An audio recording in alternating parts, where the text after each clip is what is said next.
और राम का सुमिरन करा जाती है नवमी राम की।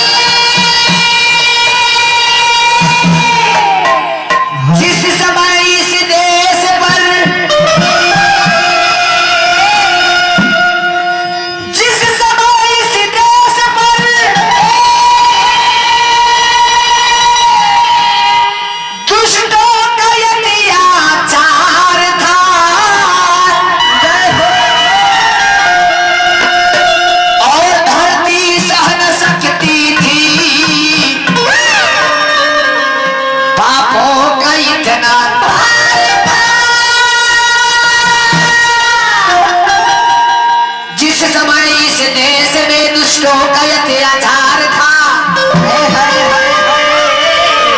उसी समय इस भारत देश में ईश्वर ने लिया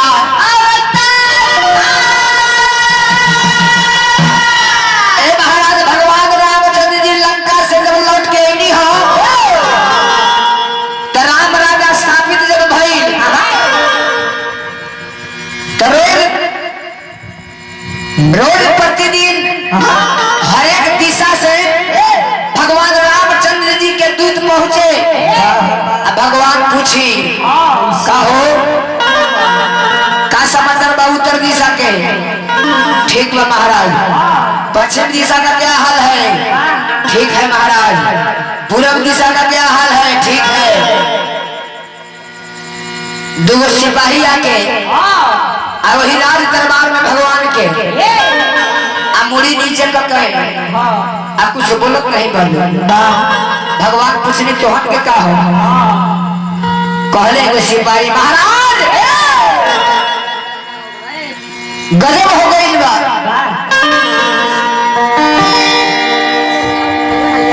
भगवान रामचंद्र जी पूछनी जी क्या बात बा? क्या बात है? सिपाही कहले महाराज हम नगर में घूमे गई रही हो। सिपाही कहले महाराज हम नगर में घूमे गई रही हो। आए को धोबी अपना मेहरारू के कहत लगे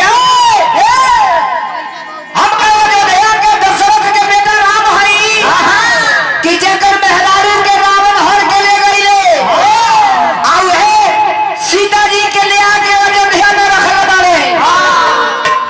यह बात सुन के अब भगवान रामचंद्र जी कहनी लक्ष्मण रथ पर सजाओ और सीता के ले जाके जंगल में छोड़ाओ।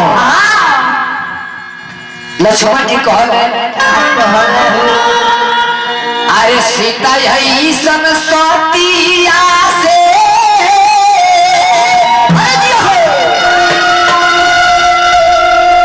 कथा में अपने के लव कुश के उत्पत्ति कैसे भई? उत्पत्ति कैसे भई? लक्ष्मण जी कहता है भैया अरे सीता यही सन सतिया से अरे भइल का बोलतिया हो अपन में भेजाई रघुनाथ जी सीता ऐसन सतिया से भैया बोलतिया हो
छोड़ दो। तरथ पर सजाई के लक्ष्मण भौजाई के, रथ पर सजाई के लक्ष्मण भौजाई के, अपनवा में छोड़े अइले आज्ञा से उ भाई के। तो बने बने घूमे सीता जी। महाराज के समय में माई जानकी गर्भावस्था में रहली। वो समय में बीच जंगल में लक्ष्मण जी ले जाके माई जानकी के छोड़ के लौट गईले। कभी सुजौनी तो हमारा आरे दुखवा में केहू ना सहैया रे समैया। देखिए होने सीता जी के गर्भावस्था में भगवान जंगल में छोड़वा दिल बनी। सीता जी रो तारी बने बने भटके तारी कहे के बाद तो हमारा आरे दुखवा में केहू ना सहैया रे समैया। भैली बेपतिया ना कि हमारा दुखवा में केहू ना सहैया रे।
तब तक लोग है वाल्मीकि जी के तुम चला लो जाके पहुंचत है सीता जी के यही में मेरी गुरु के महिमा।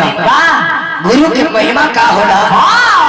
भगवान रामचंद्र जी के गुरु रहने वाल्मीकि जी काहे कि एक शब्द कोई सिखा दे वो गुरुए होला। गुरु जी से जाके कहलो गुरु जी एगो औरत जंगल में भटकती है रोती गई वाल्मीकि जी अब माई जानकी के ले जाके आश्रम में पाठ दिया गया। माई जानकी के सवेरे सवेरे फूल तुरे के अब मंदिर के साफ सुथरा करल है समय जब आई तो लोग उसके जन्म भाई आई है सखी लोग सोहर मंगल वही जंगल में गावत तो कैसे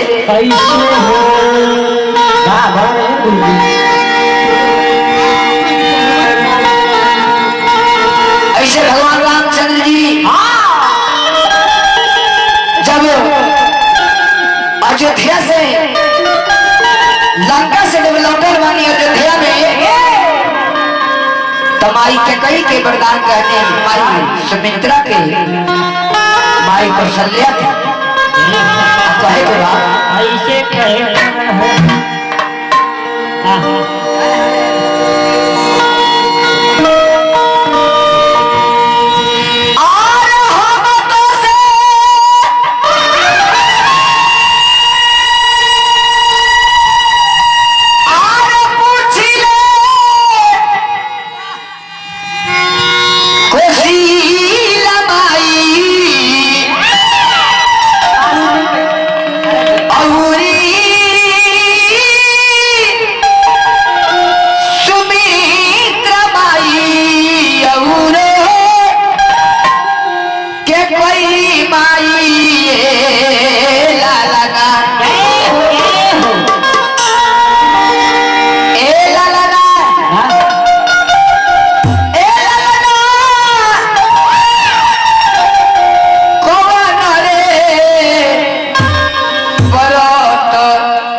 पुत्र धनवा पवलुन हो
पुत्र